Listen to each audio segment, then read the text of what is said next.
bendiga. Es un gozo para nosotros también, hablo de mi esposa, podernos congregar junto con ustedes en esta mañana.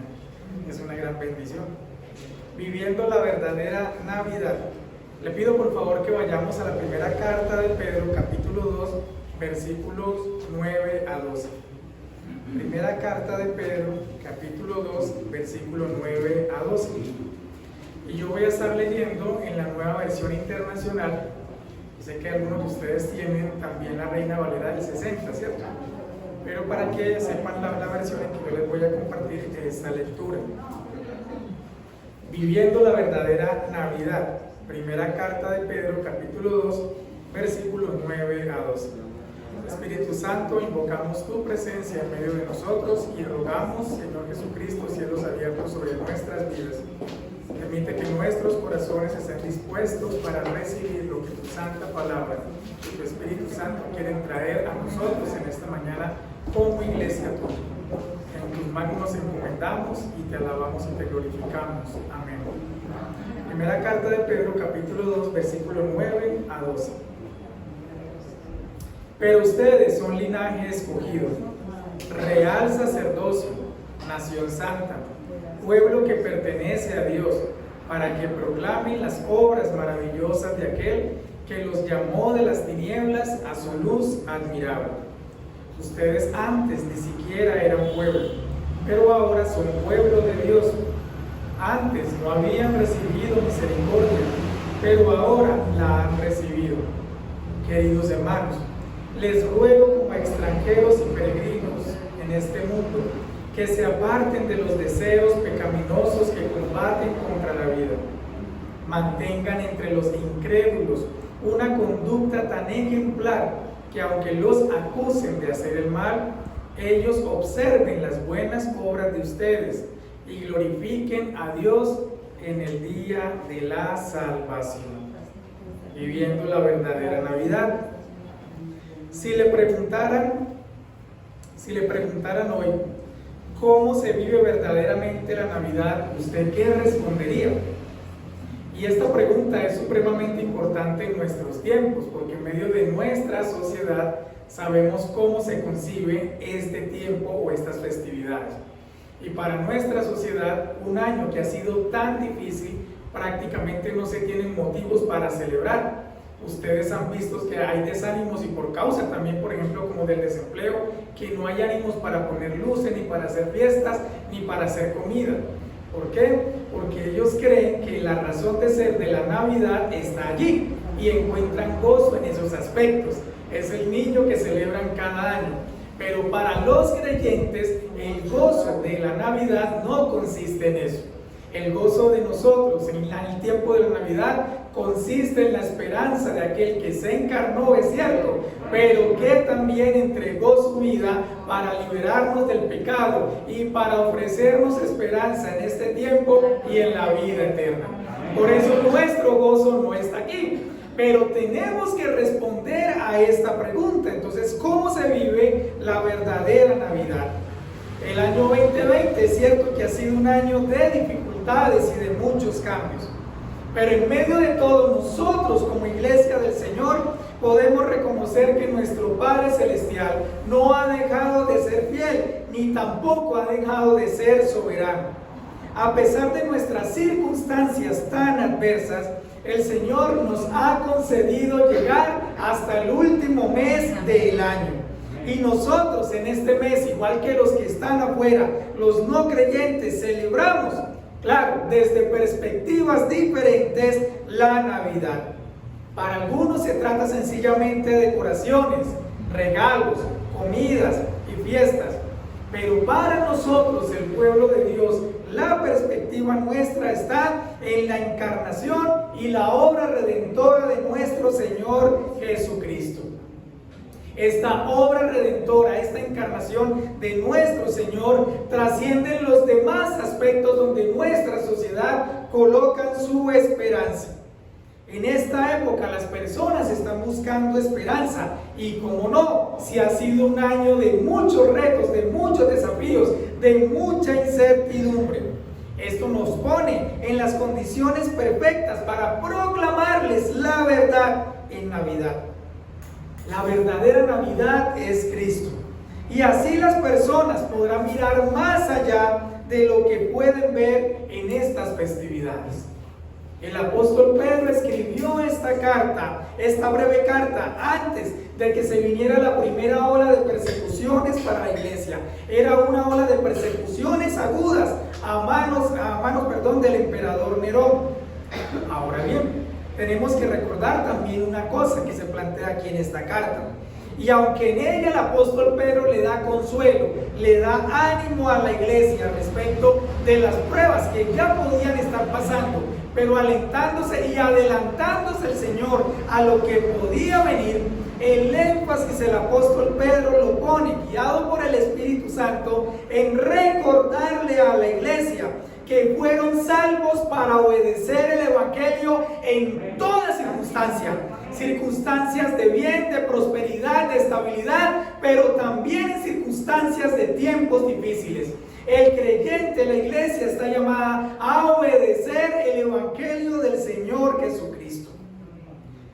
Y esta gloriosa invitación que le hace el apóstol Pedro a la iglesia en su momento es también la invitación que nos hace nuestro Señor Jesucristo para una época como las nuestras, cuando ya cerramos un año de tantas dificultades y se nos invita a nosotros que la Navidad es para vivir, es para obedecer y es para proclamar el Evangelio.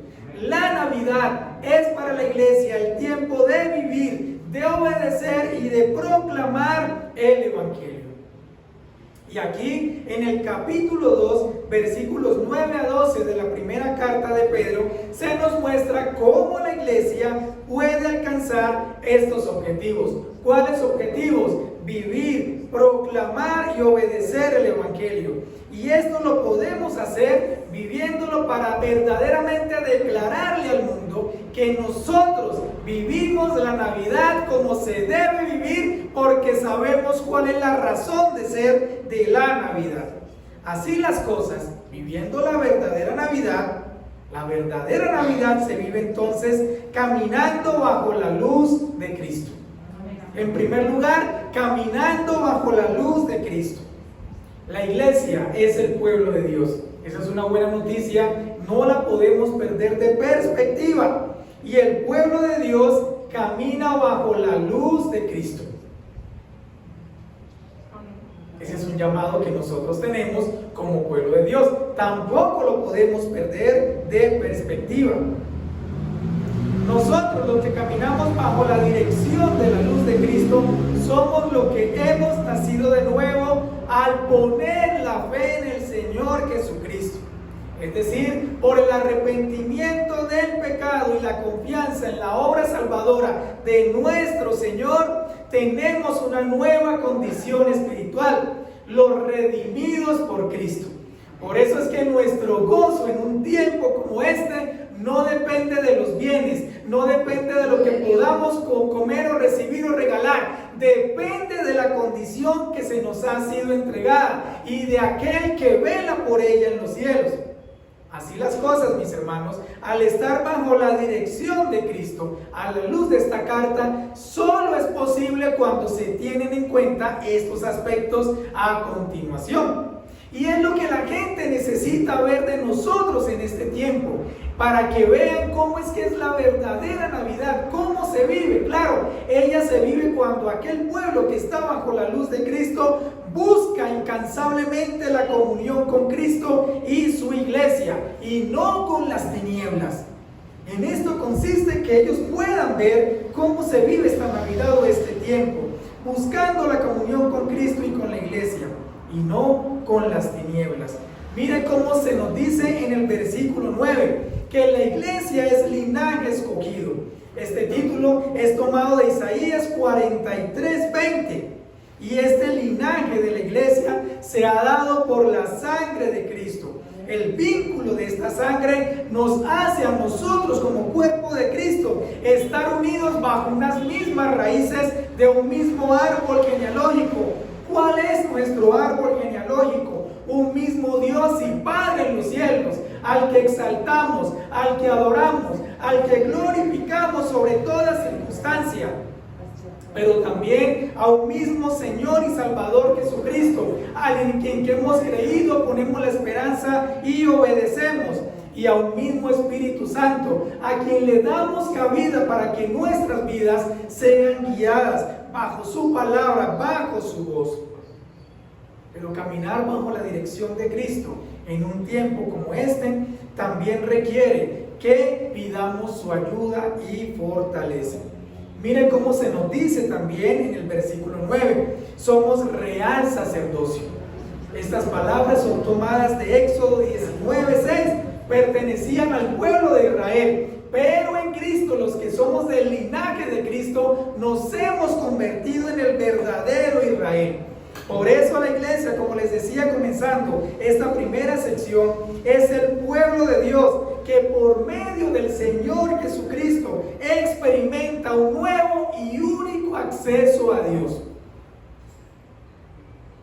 Y este es un privilegio que solamente tenemos los redimidos de Cristo. Y esto tiene que llenarnos de confianza, de seguridad, que en tiempos de adversidad nosotros podemos acercarnos al trono de la gracia y clamar por la ayuda de nuestro Dios, clamar por la fortaleza de nuestro Dios.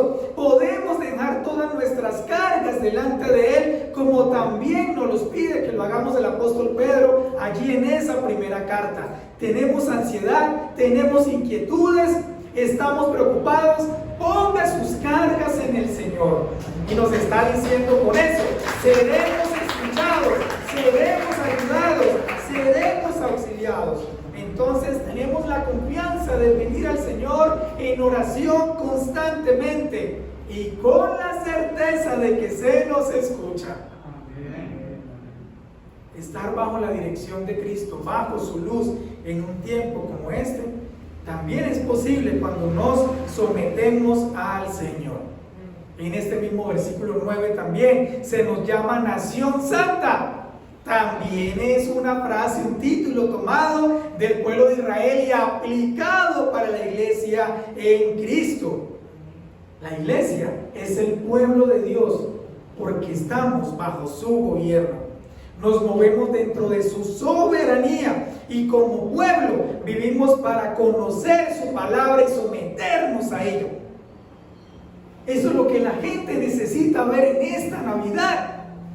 Que hay un pueblo que confía. ¿Y cuando confiamos? Cuando obedecemos. No hay otra evidencia de mostrar que nuestro Señor reina en nuestros corazones y que nosotros hemos decidido caminar confiando en Él. Y el que confía en Él se somete a su palabra. ¿Cómo está nuestra comunión con la Biblia en este tiempo? Eso es supremamente importante. No podremos avanzar bajo la luz de Cristo si su palabra no reina en nuestros corazones. No podremos transmitir esperanza si nuestros corazones no están fundamentados en la santa palabra del Señor, en sus promesas. Nos faltan fuerzas como a ellos, es cierto, pero nosotros sabemos dónde consiste o dónde está nuestra fortaleza. Y nuestra fortaleza está en el Señor, y nuestra esperanza está en los cielos, de donde veremos regresar a nuestro Señor por su iglesia, y viene por una iglesia santa. ¿Y cómo podemos llegar a esa santidad? Con su palabra. Obedeciéndola. Nuestro Dios del cielo nos llamó en Cristo Jesús, porque quiere una iglesia, un pueblo sometido a su voluntad. Y ese fue el fracaso de Israel. Pero no puede ser el fracaso de la iglesia.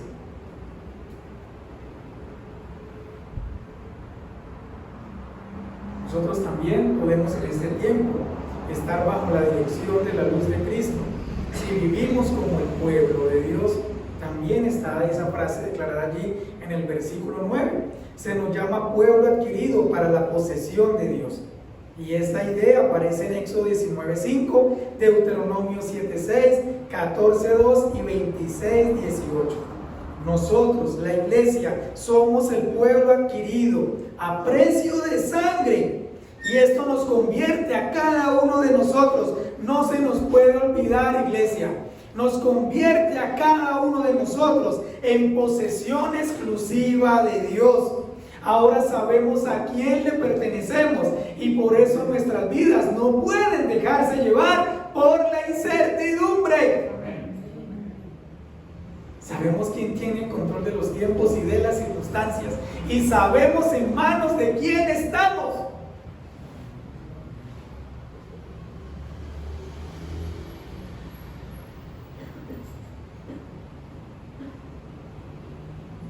Y le tengo otra buena noticia frente a esto.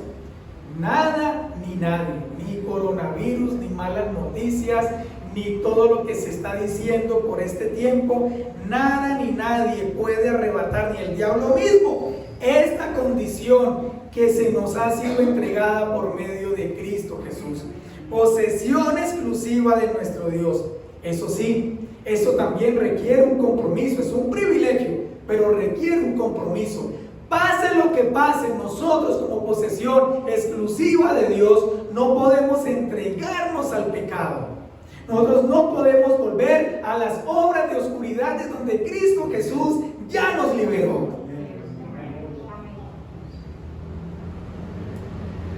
La verdadera Navidad se vive, y es lo segundo lo que quiero hablar a la luz de este pasaje, de la primera carta de Pedro, capítulo 2, versículo 9 a 12.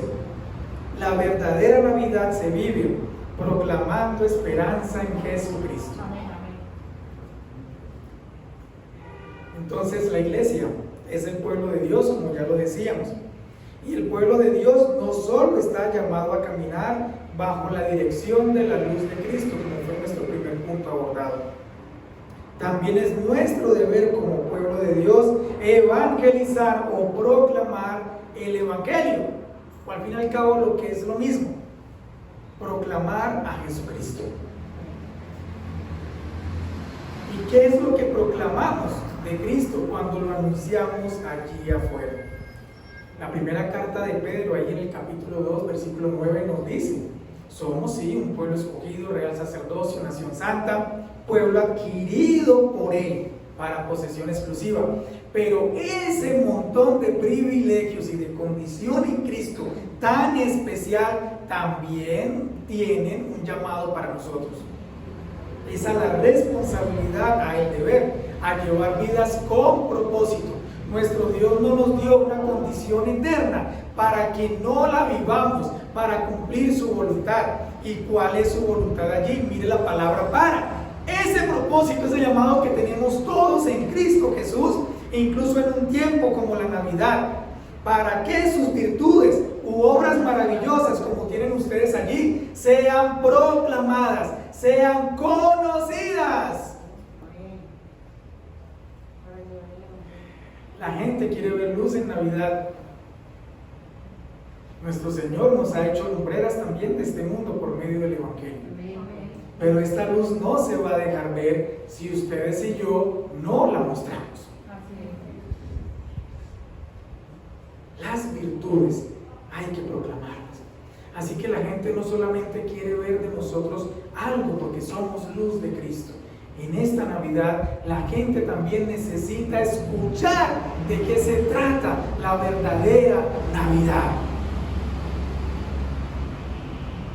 La verdadera Navidad tiene su razón de ser en las virtudes de aquel que nos llamó de las tinieblas a su luz. ¿Y a qué se refiere el apóstol Pedro con esto? Porque tenemos que proclamar las virtudes de Cristo. Entonces, ¿qué es lo que proclamamos acerca de Cristo en cuanto a sus virtudes? Ahí mismo en el capítulo 2 de la primera carta de Pedro, versículos 4 a 7, encontramos buenas partes de estas virtudes. Y la primera de ellas es: Cristo es la piedra viva.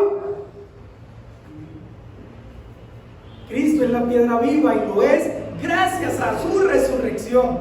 Es el único que puede ofrecer esperanza, aun para lo que la humanidad ha considerado que no tiene esperanza definitiva, como es la muerte. Y si para la muerte hay esperanza, ¿cómo no lo va a haber para los tiempos en que tenemos vida?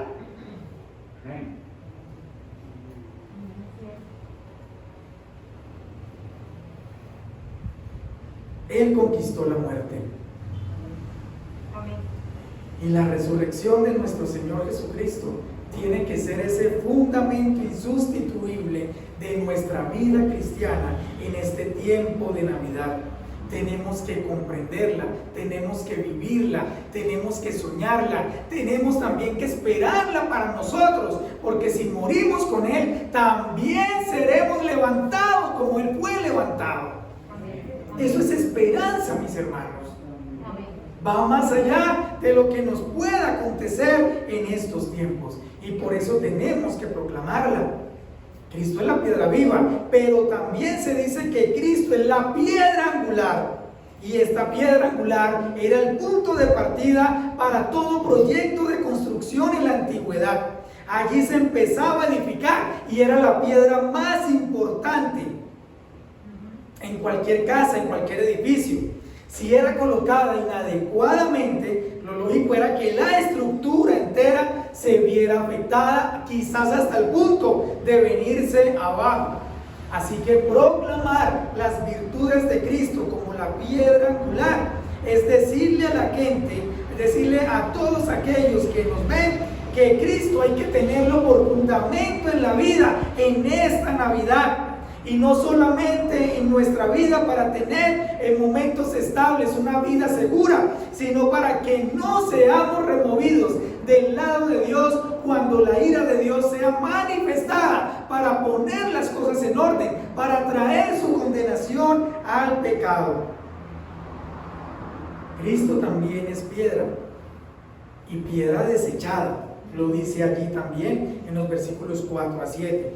Así que junto con ser la piedra viva, nuestro Señor también soportó la tragedia de ser la piedra desechada por los hombres. Nuestro Señor fue rechazado desde sus inicios, y este rechazo ya había sido profetizado en Isaías 8:14. También había sido predeterminado por Dios mismo, según el Salmo 118, versículos 22 a 23.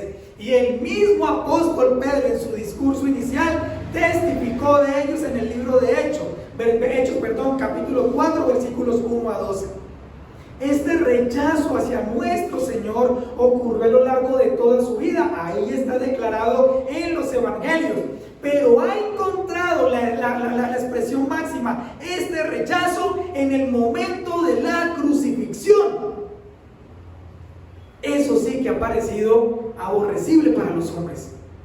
Eso sí que generó completamente la media vuelta. Esa no es la manera que nos gusta de la obra como Dios ha venido a acercarse hacia nosotros. Y no solamente en su época, con su ministerio en la tierra, todavía sigue siendo rechazado por el pecador. Pero nosotros sabemos que allí donde le fue rechazado por los hombres, nuestro Dios trajo salvación. Y al ser rechazado, nuestro Señor Jesucristo se convirtió en piedra de tropiezo y roca que hace caer.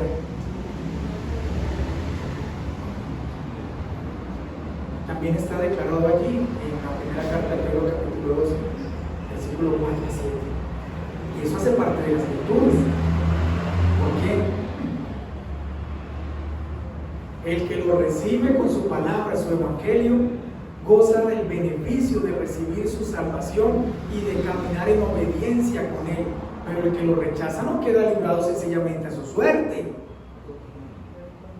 A la gente hay que decirle que nuestro Señor Jesucristo es piedra viva, piedra de salvación, pero cuando se le rechaza hay que confrontarlo con esa decisión, porque es un asunto que tiene que ver también con la eternidad. El que lo rechaza tropieza con Él. Y cuando hablamos de piedra, sí, se enreda y cae.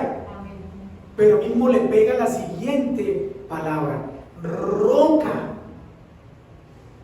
No solamente es la piedra que tropieza, es la roca que hace caer. Y esta palabra roca es una cosa grande, a manera de un muro. ¡Pam! Se estrella. ¿Qué quiere decir con esto? O lo aceptamos ahora, en el tiempo de la gracia, o nos veremos con Él en el tiempo del juicio. Pero a Cristo nadie lo va a poder eludir. Nadie lo va a poder evitar. Y nos tenemos que hacer una pregunta nosotros como iglesia y hacérsela a los que están afuera, para que también vean que el asunto es serio. ¿Con cuál Jesús quieres encontrarte? ¿A cuál Jesús quieres celebrar en esta Navidad? ¿Al Jesús de la gracia, el que tiene abierta su salvación para todos nosotros, o aquel que vendrá a juzgar a los vivos y a los muertos? Decida. El asunto con Él es serio hoy y es serio por la eternidad. Se nos olvida proclamar esa parte de las virtudes. La gente quiere en Navidad el bebé, cuidado.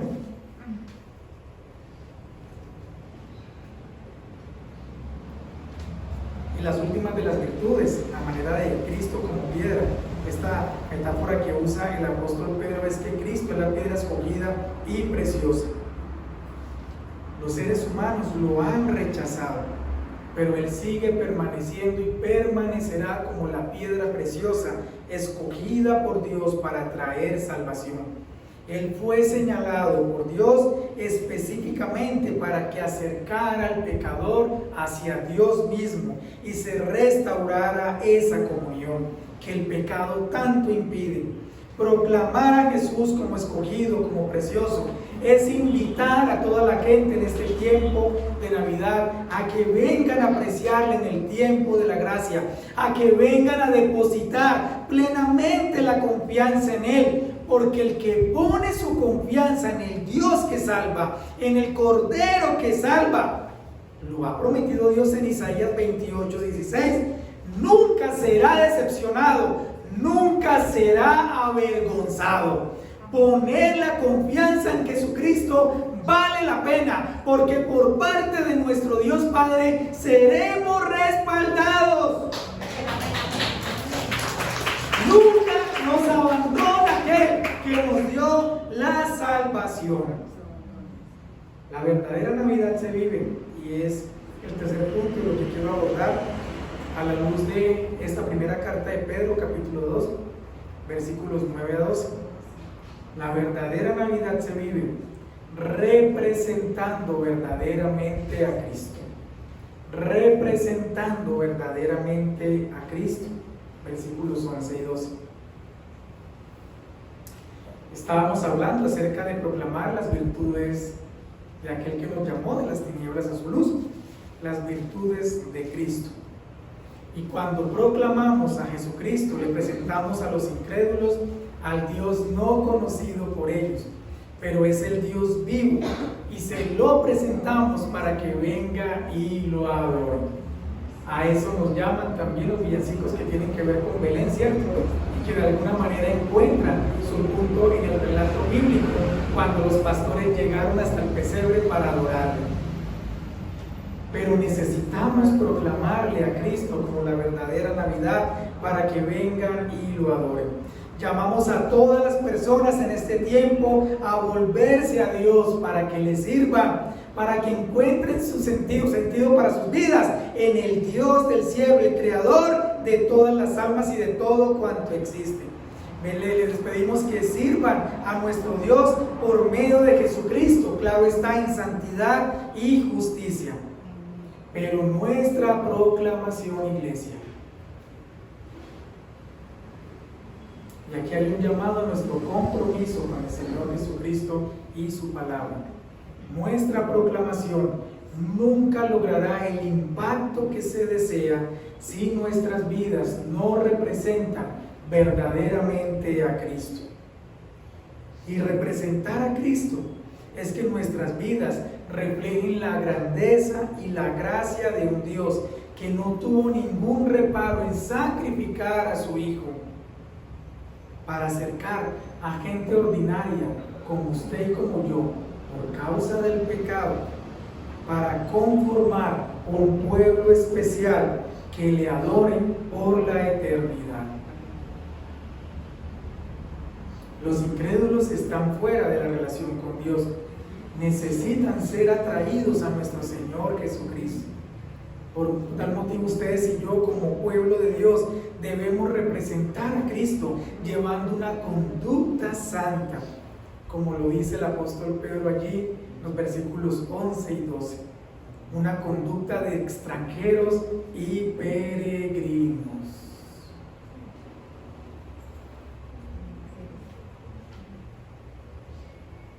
Porque estamos de paso y porque no pertenecemos a este mundo. Pero el Señor no me trajo a vivir en Colombia, sí, y tenemos una nacionalidad humanamente hablando, pero como cristianos, nuestra ciudadanía está en los cielos. Por eso no nos podemos entregar a lo que nuestros connacionales se dedican a hacer en términos de maldad. Y tampoco nos podemos rendir ante su incomprensión respecto a cómo nosotros vivimos la Navidad. Ellos no tienen la capacidad espiritual porque no tienen el Espíritu Santo de discernir por qué vivimos como vivimos y por qué confiamos como confiamos.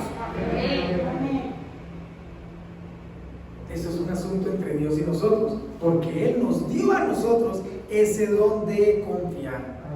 Y un extranjero y peregrino, un ciudadano del cielo, en estos tiempos de Navidad, para demostrar verdaderamente cómo se vive, se abstiene de los deseos pecaminosos, pues reconocemos, mis hermanos, que este mundo no es nuestro hogar.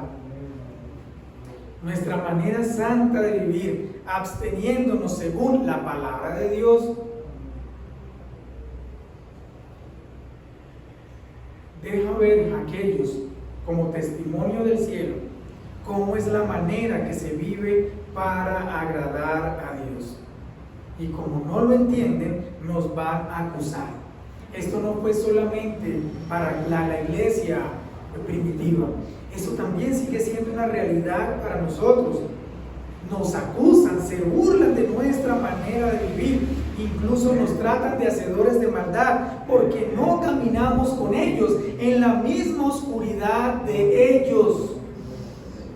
Si usted no lo sabe, en Colombia tenemos un buen número de creyentes perseguidos y asesinados por grupos al margen de la ley.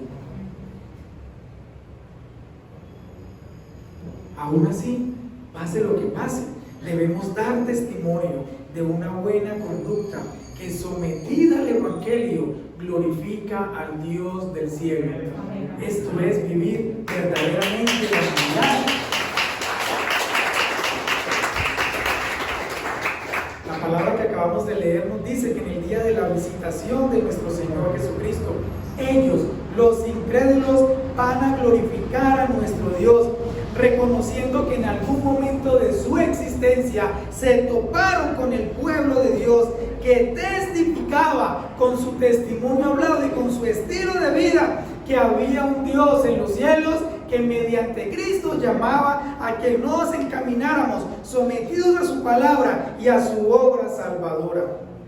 Pero cuando se encuentren con Dios para dar gloria a Dios, será muy tarde. Pues los que trataron al pueblo de Dios como hacedores de maldad recibirán condenación de hacedores de maldad por parte del Cristo que se les proclamó y al que no quisieron someterse.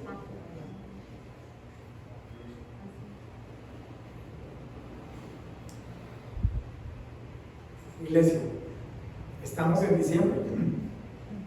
Ya no es tan cierto que es el mes de la alegría.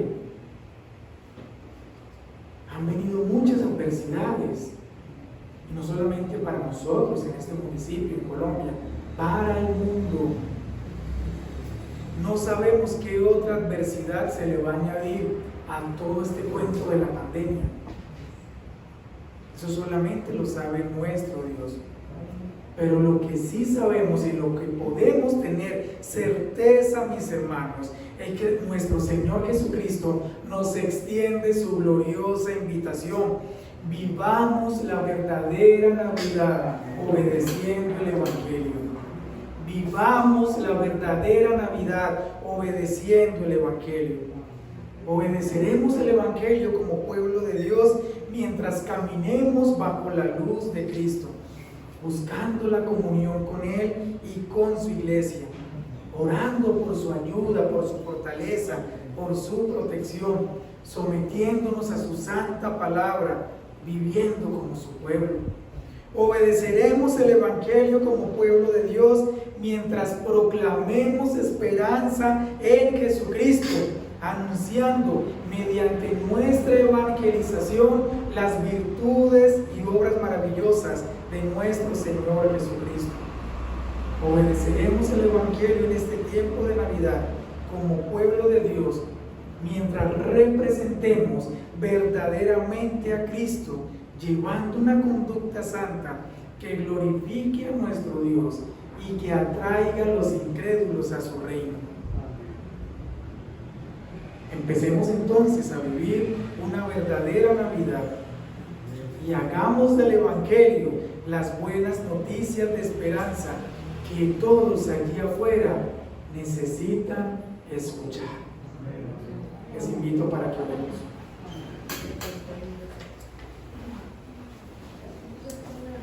Nuestro buen Dios, estamos agradecidos contigo. Estamos cerrando un año, Señor, que ha sido atípico para nosotros. Un año lleno de dificultades, de adversidades, Señor. Pero tu fidelidad y tu soberanía siguen en pie para tu pueblo. Señor, tú nos llamas a que en toda circunstancia obedezcamos el Evangelio. Ese debe ser el enfoque de nuestras vidas, incluso en un año como este y en un mes como este que cierra un año tan difícil, Señor. Tú no nos llamaste a enfocarnos en las circunstancias, tú no nos llamaste a enfocarnos en las dificultades, tú nos llamaste en medio de las adversidades para glorificar tu nombre y obedecer a aquel que nos llamó de las tinieblas a su luz admirable, a su luz maravillosa. Y hoy ruego, Señor, para que tu iglesia, nosotros, recibamos esperanza verdadera, la esperanza que se basa en tu Evangelio, Señor. Nos has entregado vida en tu nombre, nos has dado esperanza en tus promesas y nos has concedido que tengamos seguridad, porque pase lo que pase, sabemos para dónde vamos, Señor, en términos de la eternidad. Estás regresando en las nubes por tu iglesia. Ayúdanos para esperarte, ayúdanos para no entregarnos a la tristeza, a la angustia, a la incertidumbre, sino para vivir, Señor, este tiempo como creyentes que han arraigado la confianza eternamente en ti, la roca eterna, la roca que trae salvación, aquel en quien podemos confiar y no seremos avergonzados. En tus manos encomendamos nuestras vidas y te rogamos que nos uses como instrumentos que traigan luz y esperanza a nuestras familias, que traigan luz y esperanza, Señor, a nuestros vecinos, a nuestros amigos, que podamos reflejar, Señor, que tenemos en los cielos aquel Dios que trae seguridad y que tiene en sus manos a todo el mundo. En ti ponemos nuestra esperanza, nuestra confianza, nuestra seguridad. Alabado sea tu nombre, Señor y Salvador nuestro, por los siglos de los siglos. Amén. Gracias, Señor.